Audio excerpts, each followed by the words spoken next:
Now let's see what are HTML boilerplate codes. These are the code template which are used in every HTML file. Whatever you are creating in HTML, these few lines of code are very necessary. In the first line, we can see a doc type HTML. This tells the browser to render this page as an HTML document. In the second line, we can see an HTML tag, and at the end, we can see a /HTML.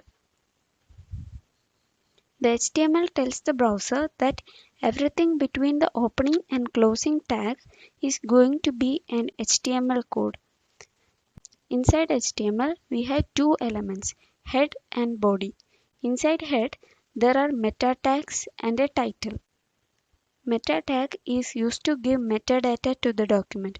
These details won't be seen anywhere in the website, but they will be seen only in the code.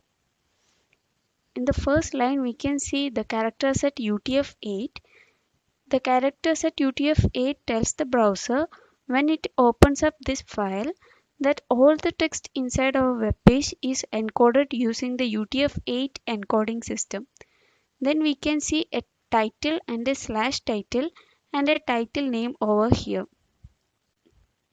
This is going to be the title of the website, which you will be seeing at the topmost part as the name of the tab. Inside body is where we write the actual code. So the content of the website is being written inside this body. So that's all about boilerplate code.